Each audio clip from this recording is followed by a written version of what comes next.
सिद्धी जहरच्या छावणीतून गंगाधरपंत गडावर परत आले. सज्जा कोठीत येताच राजांना सर्व वृत्त त्यांनी सादर केले. राजांच्या चेहऱ्यावर तेच स्मित होते. पंत, इथवर तर सर्व ठीक झालं. आता खुद्द गडावर आम्ही उद्या सिद्धी जहरला भेटायला जाणार. ही वदंता पसरू द्या. हसत राजे म्हणाले, सर्व पार पडलं तर ठीक, नाहीतर आम्हाला सिद्धीला भेटायचा योग येणारच. 2 प्रहर संपत आले. बाजींनी आपली माणसे निवडली होती. राजे सज्जा कोठीत येरझाऱ्या घालीत होते. गंगाधरपंत, त्र्यंबकराव हे राजांच्या संगे जाणारे दळ सामान याची व्यवस्था करीत होते. 2 प्रहरी कमी झालेला पाऊस परत वाढला. राजांनी शिवा न्हाव्याला बोलावले. हसतमुख शिवा राजांच्या समोर आला. राजे म्हणाले, शिवा, आम्ही गडाबाहेर पडताना आणखी एक पालखी राजरस्त्यानं सोडणार आहोत. तिथं आणखी एक शिवाजी हवा. महाराज, समजलं नाही, शिवा म्हणाला. कसे सांगावे हे राजांना समजेना. ते म्हणाले, शिवा, आम्ही गेलो की दुसरी पालखी निघेल. ही पालखी राजरस्त्यानं जाणार असल्यानं नक्कीच जव्हरच्या हाती मिळेल. जरी आमचा सुगावा लागला तरी दुसरी पालखी सापडल्यामुळं शिवाजी सापडला अशी समजूत होईल. मग अडलंय कुठं? शिवाने विचारले. दुसरा शिवाजी पाहिजे. आमच्या अंगलटीचा चेहऱ्यामोहराशी जुळणारा. शिवाच्या एकदम लक्षात आले. तो आनंदाने म्हणाला, अशी कामगिरी कोण सोडल व्हय? शिवा न्हावी राजाच्या उंचीचा तसाच होता.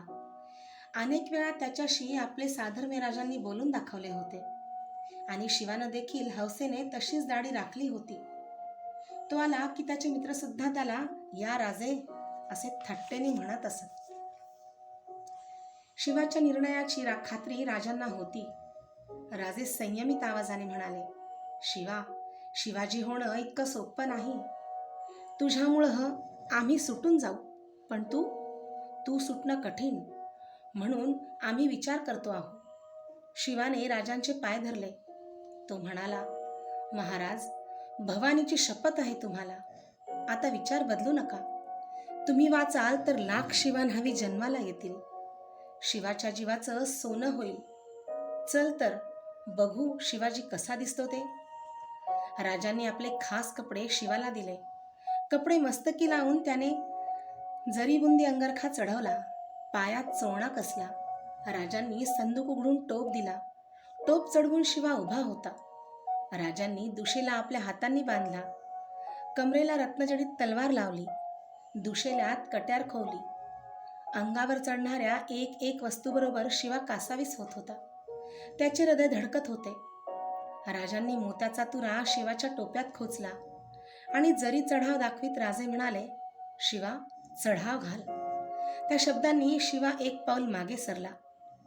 दुसऱ्याच क्षणी जोडे उराशी कवटाळीत तो म्हणाला, महाराज, फार झालं.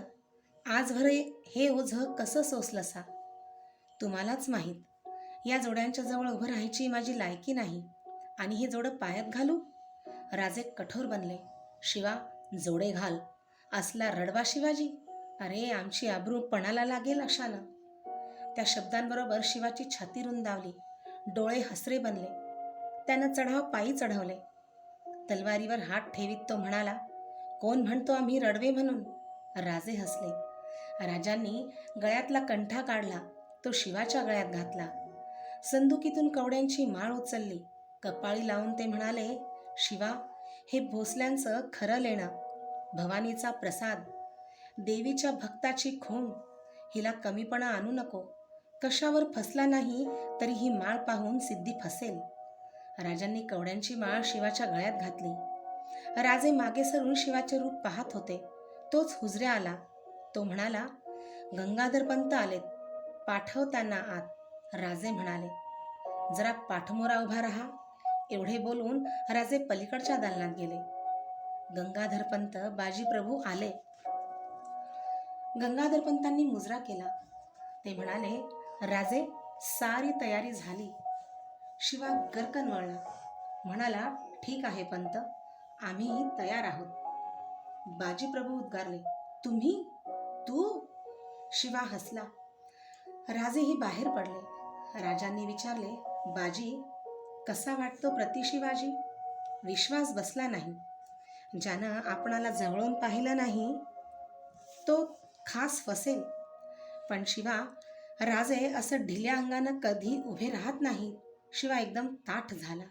परत हसणे उसळले. राजे म्हणाले, शिवा, एक राहिलं. राजांनी आपल्या कानातला चौकडा काढला. शिवाच्या एका कानात चौकडा घातला तर दुसरा चौकडा घालण्यासाठी राजे वळले. राजांचे राखलेले अवसान एकदम नाहीसे झाले. त्यांचे नेत्र अश्रूंनी भरले. हुंदका फुटला. गडबडीने त्यांनी शिवाच्या हाती चौकडा दिला. शिवा उद्गारला, महाराज. राजांनी शिवाला एकदम मिठीत घेतले. राजांना काही बोलायला सुचत नव्हते. डोळ्यातले अश्रू शिवाचा खांदा भिजवीत होते. राजे म्हणाले, शिवा, या राजेपणाचा याचसाठी तिटकारा वाटतो. तुमच्यासारखे हर घडीला हर प्रसंगाला खर्ची घालायचे कशासाठी? का? अरे, माझ्यासाठी मरण पत्करणारा तू आणि तुझ्या कानात मी चौकडा घालतो? केवढी क्रूर थट्टा आहे ही. शिवाने राजांच्या मिठीतून सोडवणूक करून घेतली. शिवा म्हणाला, राजे, माणसं मेल्यानंतर रडणारे पुष्कळ आहेत, पण जितेपणी रडणारे फार थोडे. महाराज, माझ्यासारख्या माणसासाठी तुमच्या डोळ्यात पाणी आलं. आणखीन काय पाहिजे या जीवाला?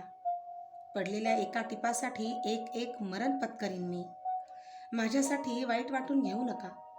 राजांनी स्वतःला सावरले. डोळे टिपले. त्यांनी विचारले, गंगाधर पंत, नजरबाज रवाना झाले? हो. अंधार पडताच नजरबाज रस्ता दाखवायला गडाखाली उतरले आहेत. पण राजे, बाहेर पाऊस आणि वादळ फार आहे. निसर्गा इतकी आमची जपणूक कोणीच केली नाही. आज पौर्णिमा, पण पौर्णिमेचं चांदणं असताही आमच्या रक्षणार्थ निसर्गानं हे रूप धारण केलं आहे. आपण निसर्गाचे आभार मानायला हवे. जेवणे आटोपली. सर्व तयारी होती. रात्र वाढत होती. राजे वाड्याबाहेर आले. प्रहर रात्र उलटली होती. घोंगावणारा वारा आणि पावसाच्या धारा यांनी वातावरण भरून गेले होते. राजे सर्वांसह वाड्याबरोबर आले. राजदिंडीजवळ पालखी तयार होती. राजांनी शिवाला मिठी मारली आणि ते त्र्यंबकरावांना म्हणाले, आम्ही जाताच दरवाजे बंद करून घ्या. शिवाची दुसऱ्या वाटेनं रवानगी करा. जेवढा लढवता येईल तितके दिवस गड लढवा. पंतांनी उत्तर दिले, राजे, त्याची चिंता करू नका. सुखरूपानं जा. राजे म्हणाले, बाजी, आता कसली काळजी? पंत, आम्ही येतो.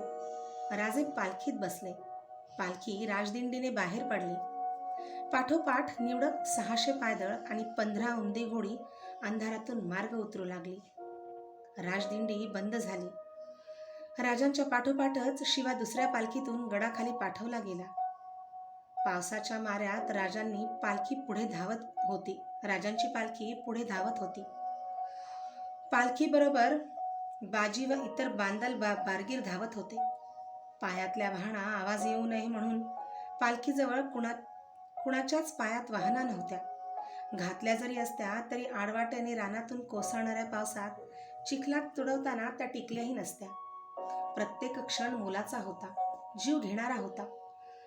जमिनीवर पाय ठरत नव्हते. शत्रूच्या वेड्याच्या चौक्या नजीक येत होत्या.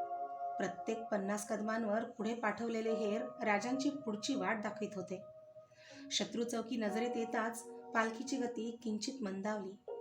आवाज न करता सर्वांच्या तलवारी म्याना बाहेर पडल्या. प्रत्येकाची छाती पुढच्या क्षणासाठी धडधडत होती. शक्यतो आवाज न करता पावले उचलली जात होती. पण पाण्यात पडणारा पाय उचलताच तो आवाज येई. तो पावसापेक्षाही जास्त भासे. चौकी पहारा ओलांडला तोच कानांवर आवाज पडला. हुशार, बाजी दमदार आवाजात म्हणाले, चला. पळभर मंदावलेली गती दुप्पट झाली. मागून परत साद आली, हुशार. राजांच्या पालखीने वेढा ओलांडला होता.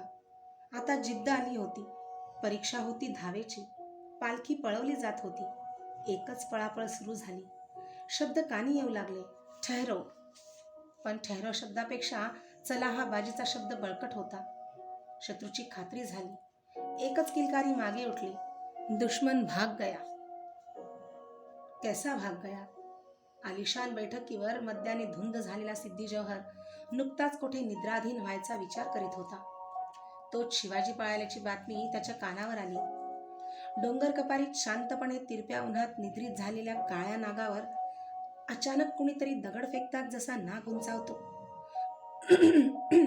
तसा सिद्धी उभा राहिला. डोळे अंगार फेकू लागले.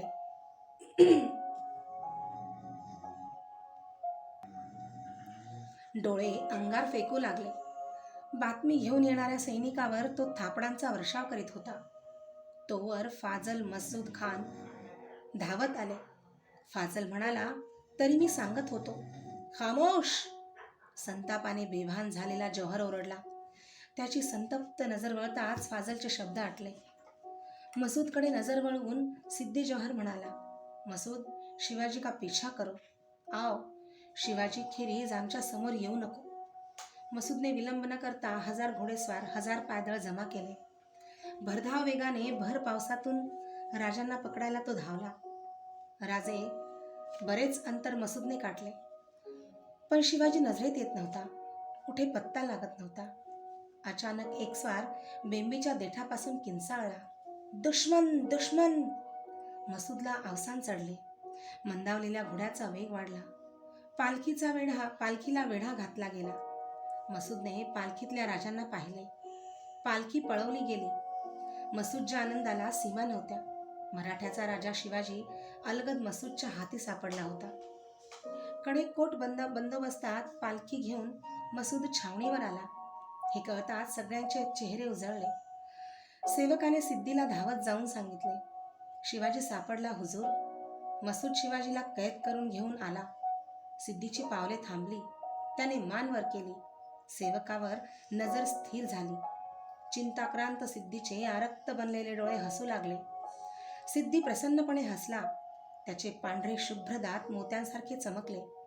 सिद्धीने बैठकीवर ठेवलेल्या आपल्या टोपीतील रत्नजडित पान उपसले आणि सेवकाच्या अंगावर भिरकावले. फाजल खान सिद्धीकडे पाहत होता. त्याच्याकडे पाहत सिद्धी म्हणाला, फाजल, कुर्नूलच्या ह्या सिंहानं तिथं पंजा टाकला. त्यातून आजवर कुणी सुटलं नाही. आणि तोच डेऱ्याच्या दाराशी आवाज आले. सिद्धीचे फाजलचे डोळे तिकडे वळले. मसूद आत येत होता. त्याच्या मागून शिवाजीराजे काही घडलेच नाही असे दाखवत आत येत होते. राजांनी सर्वांवरून नजर फिरवली आणि सिद्धीवर स्थिर केली. सिद्धी त्या धैर्याकडे पाहतच राहिला. त्याच्या चेहऱ्यावर हास्य उमटले. तो म्हणाला, राजे पळून जात होता. जमलं तर पाहावं हा इरादा होता. तो फिर क्या हुआ? जमलं नाही. सिद्धी हसला. तो म्हणाला, राजे बहादूर आहात, बसा.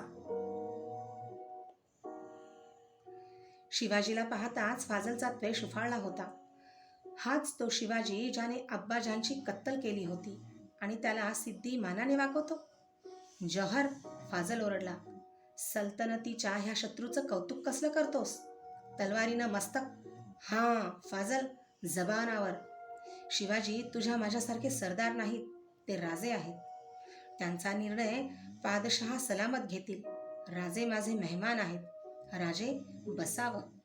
शुक्रिया म्हणत राजे आसनावर बसले. राजा साहब, शराब पिओगे? राजांच्या भिजलेल्या कपड्याकडे पाहून सिद्धीने विचारले. सिद्धीने पेला हाती दिला. तांबडे मद्य राजांच्या पेल्यात ओतले गेले. राजांनी पेला ओठी लावला नाही. स्थिर नजरेने त्यांनी विचारले, आप नहीं पियेंगे? सिद्धी हसला. त्याची शंका दूर झाली. त्याने पेला उचलला. त्याच सुरेतले मद्य ओतून घेतले आणि ओठी लावले. राजांनी हसून पेला ओठी लावला. सिद्धी जौहर राजांना निरखित होता. राजांची ती धिटाई पाहून सिद्धीला कौतुक वाटत होते. राजा साहब, अगर भाग जाते तो कहाँ जाते? विशाल शैल. आम्ही एकदा ते गाठलं असतं तर तुम्हाला काही करता आलं नसतं. बिल्कुल सच राजा साहब. आपकी किस्मत की कोताही पर हमें अफसोस है. हमारी किस्मत हमेशा ही कोताह नहीं होती, लेकिन आज तो वैसा ही समझना होगा. हकीकत भी क्या दर्दनाक है. राजे हसून म्हणाले, मालिक पूरा जानकार है. सिद्धी ने विचारले, अगर जंग में आप कत्ल कर दिए होते तो? राजे मोकळेपणाने हसले. डावी मूठ कमरेवर ठेवीत सिद्धीच्या नजरेला नजर देत राजांनी विचारले, सिद्धी साहब, फर्जंद शहाजी राजा को क्या आप भूल गए? सिद्धी हसला. राजेही त्या हास्यात सामील झाले. त्याच वेळी डेऱ्यात हेजीब आला. सिद्धीने विचारले, काय आहे? हेजीब पुढे झाला आणि सिद्धीच्या कानाला लागला. सिद्धी चकित झाला. क्षणात त्याची जागा संतापाने घेतली. त्याने आपली तलवार उपसली. तो राजांच्याकडे पाहून ओरडला, तू कोण आहेस? शिवाजी. खोटं. शिवाजी पळून गेला. खरा शिवाजी पळून गेला. तेही खरं आहे. मतलब? शिवाजीराजे तुझ्या हाती सापडण्या इतके का खुळे आहेत?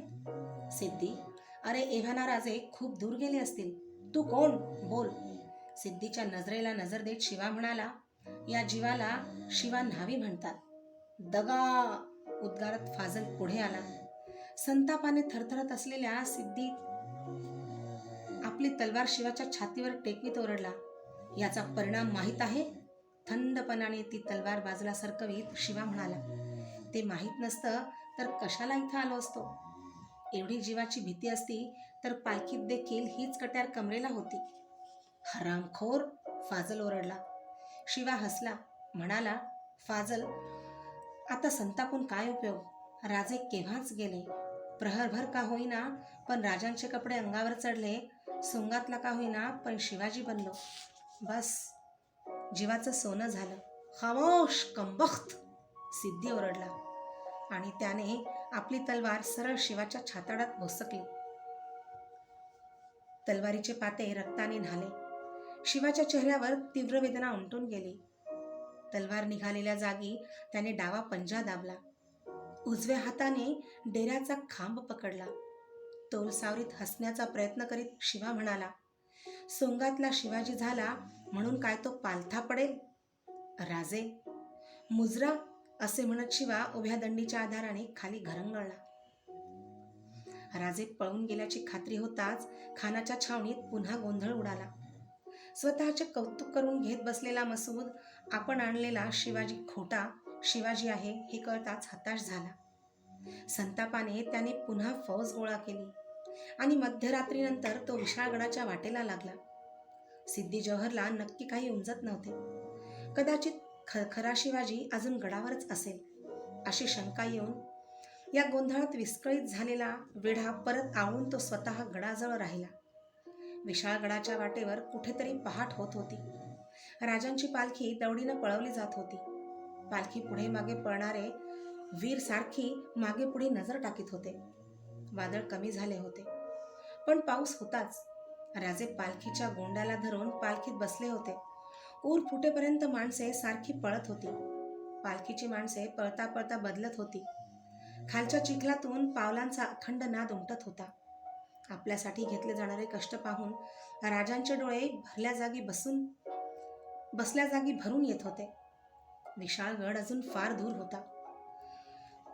दिवस 1.5 प्रहर वर आला आणि मागून येत असलेल्या मसूदची बातमी घेऊन हेर धावत आला. रात्रभर पळून थकलेल्या त्या जीवांचा थकवा ती बातमी ऐकताच कुठच्या कुठे गेला. जीव पणाला लावून विशाळगडाचे अंतर कमी करण्यासाठी सारे धावू लागले. विशाळगड अजूनही फार लांब होते. सर्वस्व पणाला लावून पालखीने गजापूरची खिंड गाठली. खिंडीपासून गडाचे अंतर अजून 3 कोसांचे होते. शत्रू तर मागून येत असलेला दृष्टीपथात आला होता. 1,500 दळ घेऊन मसूद त्वेषाने चालून येत होता. गजापूरच्या घोडखिंडीजवळ राजे आले आणि त्यांना बातमी लागली, विशाळगडाला सुर्वे आणि जसवंत सिंग वेढा देऊन बसले आहेत. गडावर पोहोचायचेच झाले तर सुर्व्यांच्या वेढा फोडूनच वर जायला हवे होते. मागून मसूद येत होता. वेढा फोडायचा कुणी? राजांच्या बरोबर 600च्या आसपास पायदळ, भोई वगैरेंची संख्या धरली तरी 800च्या आतच माणूसबळ. रात्रभर चिखला राडीतून 15 कोस धावलेले, छाती फुटेपर्यंत पळालेले ही माणसे आता ताज्या दमाच्या सुर्व्यांची फळी फोडणार होती. संतापाने बेभान झालेल्या मसूदला टक्कर देणार होती. कधीही बधीर न होणारी राजांची विचारशक्ती सुन्न झाली. बाजीप्रभूंनी पालखी खाली ठेवण्याची आज्ञा केली. गजापूर खिंडीत पालखी खाली ठेवली गेली. राजे बाहेर आले. बाजी म्हणाले, महाराज, आता वेळ करू नका. निम्मी शिबंदी घेऊन तुम्ही पुढं व्हा. सूर्यांची फळी फोडून तुम्ही गड गाठा आणि बाजी तुम्ही, मी इथं उभा राहतो. केवढाही वेळ लागो, एका शत्रूला खिंड ओलांडू देत नाही. नाही बाजी, जीवाची बाजी लावून आम्हाला इथवर आणलं. आता जे होईल ते मिळून करू. राजे, बाजी म्हणाले, प्रत्येक क्षण मोलाचा आहे. कृपा करून तुम्ही पुढं जा. जीवाची बाजी लावून तुम्हाला इथं आणलं ते यासाठी नव्हे, या कष्टाचं चीज करा. गनिमी येतो आहे, दावा साधेल, सार क्षणात व्यर्थ होईल. बाजींना राजांनी मिठी मारली. बाजी मुजरा करीत म्हणाले, राजे तुम्ही या. आम्ही साहेब कामावर मरतो. आम्ही साहेब कामावर मरतो. मुलांलेकरांना अन्न द्यायला तुम्ही समर्थ असता, मला काळजी कसली. पण राजे, काय बाजी? राजे अश्रू आवरीत विचारते झाले. राजे गडावर जाताच इशारेतीची तोफ द्या. बस या राजे. राजांनी बाजींना मिठी मारली. क्षणभरही बाजी त्या मिठीत विसावले. दुसऱ्या क्षणी मिठी सोडवीत बाजी बाजूला झाले. राजे आपल्या शिबंदीसह गडाकडे जाऊ लागले. राजे दिसेनासे होताच बाजी त्वेषाने फिरले. सारे बांदल बाजींकडे पाहत होते. पाहता काय, राजे गडावर जाईपर्यंत एक गनिमी या खिंडातून जाता कामा नये. राजांना गडावर पोहोचवायची जबाबदारी आपली आहे. बोला हर हर महादेव. हर हर महादेवची एकच गर्जना उसळली. पायात त्राण आले. तलवारी उपसल्या गेल्या. बाजीप्रभू घोडखिंडीत उभे ठाकले. दिन दिन म्हणत मसूद चालून येत होता. गजापूरच्या घाटीवर असलेली घोडखिंड आपले नाव सार्थ करणार होती. दोन्ही बाजूंना उंच दरड होती. मध्ये अरुंद खिंड वाटत होती. खिंड जवळजवळ 150 कदम लांब होती. मसूदचे सैन्य खिंडीपाशी आले आणि बाजीप्रभूंचे बांदल मावळे त्वेषाने तुटून पडले. एकच कापाकापी सुरू झाली. मसूदचे सैन्य हटले. बाजीप्रभूंचे आघाडीचे मावळे मागे हटले. पाठीमागचे पुढे सरकले. थोड्या अवधीने मसूदचे सैन्य हल्ला करीत होते. बाजीचे सैन्य प्रतिकार करीत होते. यात प्रहर उलटला. राजे आपल्या 300 मावळ्यांसह गडाकडे धावत होते. गड नजरेत आला होता. तोच सूर्यांच्या वेड्याला खबर मिळाली. खुद्द शिवाजीराजे चालून येतात. सूर्यराव राजांवर चाल करून आला. राजांच्या लोकांनी पराक्रमाची शर्थ केली. राजांच्या सकट सारे लढत होते. हळूहळू सूर्यांचा विरोध कमी होऊ लागला. त्यांचे सैन्य हटू लागले. हीच संधी घेऊन हर हर महादेवची गर्जना गडापर्यंत पोहोचली. सूर्यरावाचा वेढा कापून राजे आपल्या जखमी मावळ्यांसह विशाल शैलाकडे धावू लागले. गडावरचा भगवा झेंडा फडकत होता. क्षणाक्षणात किल्ला जवळ होत होता. प्रत्येक मावळ्याला आयुष्याचे सार्थक झाल्यासारखे वाटत होते. राजे सुटले, पण बाजी पुरे अडकले होते.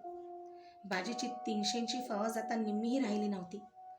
ज्याला जखम नाही असा मावळा दिसत नव्हता. रंगपंचमीत सुद्धा रंगांची अशी उधळण झाली नसेल.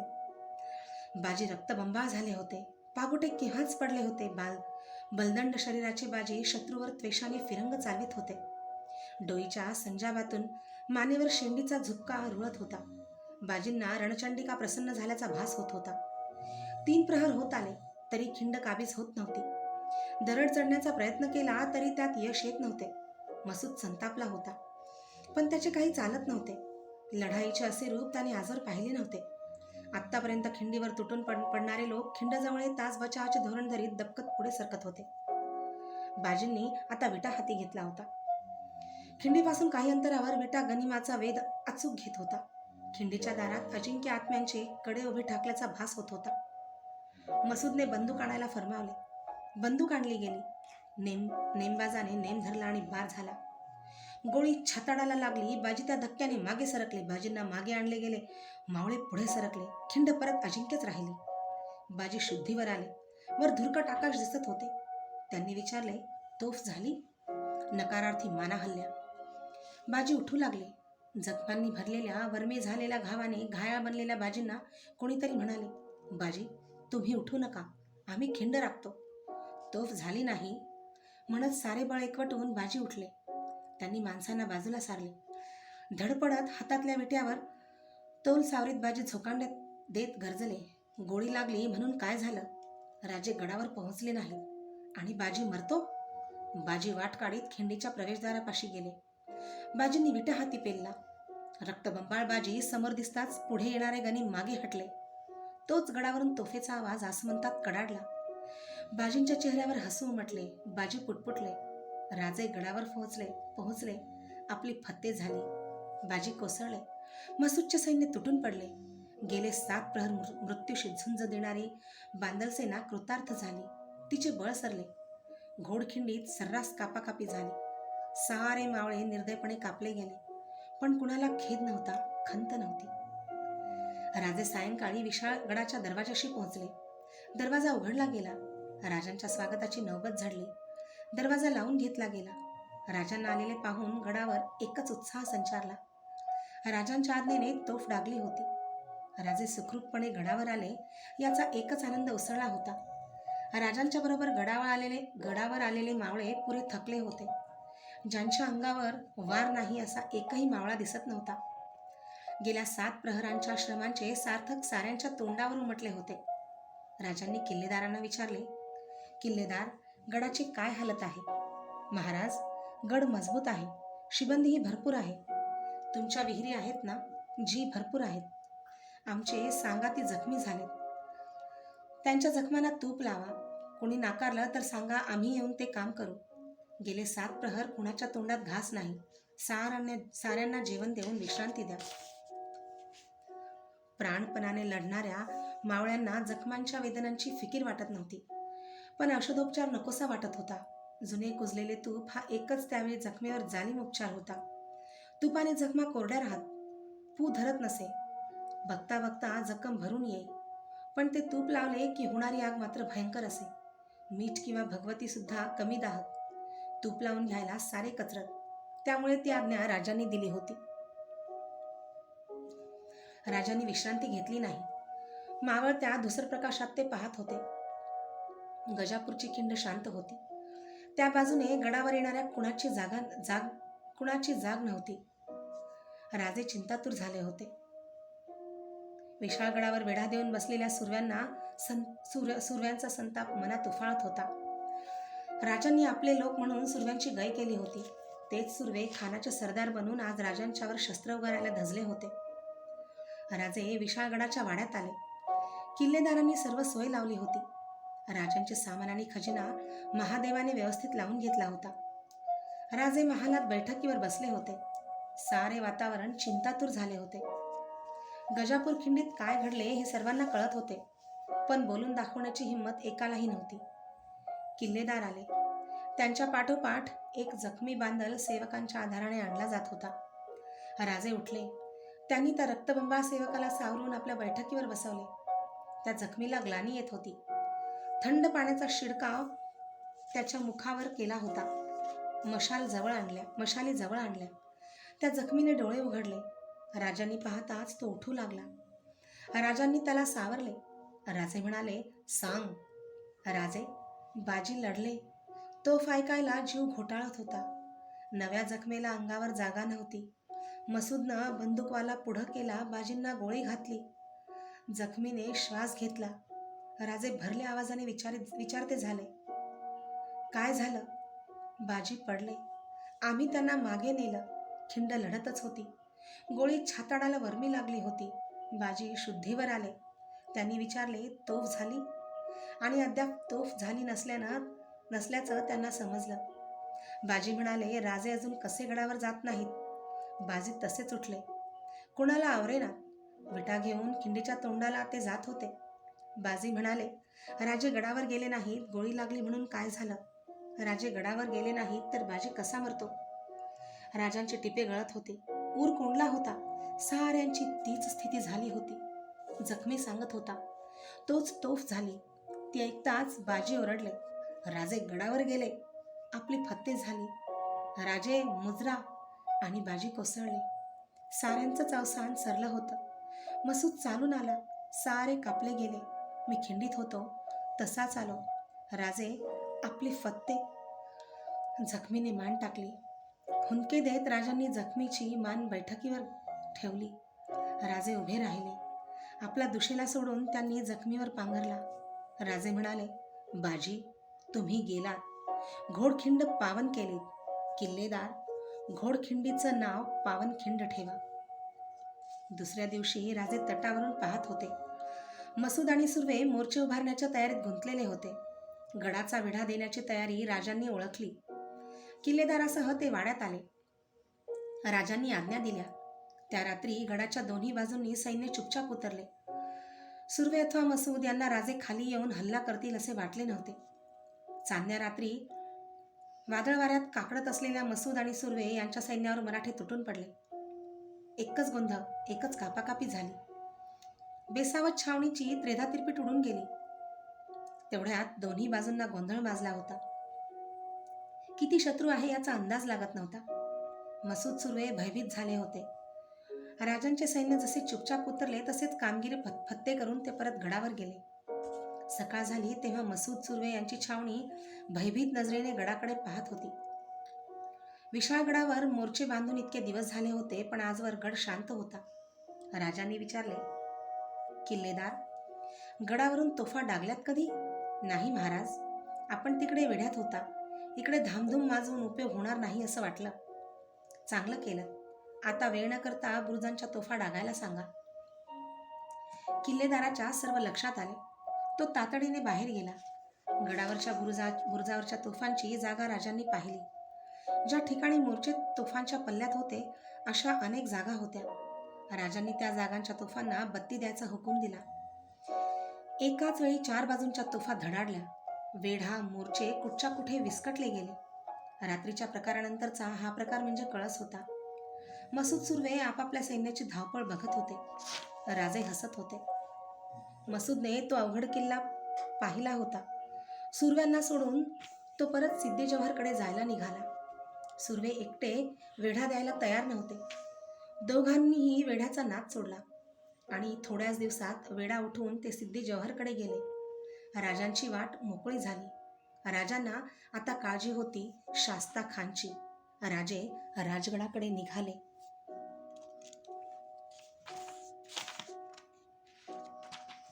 राजगडाच्या पायथ्याशी आल्याची बातमी जिजाबाईंना मिळाली.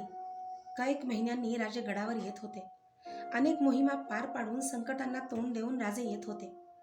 राजगडावर एकच आनंद ओसंडत होता. अफझल वधाच्या आधीचा काळ धरला तर जवळजवळ वर्षभर जिजाबाई राजांच्या काळजीत होत्या. निवांतपणे असे राजे आताच भेटणार होते. गडाचा प्रथम दरवाजावर नगारा वाजला.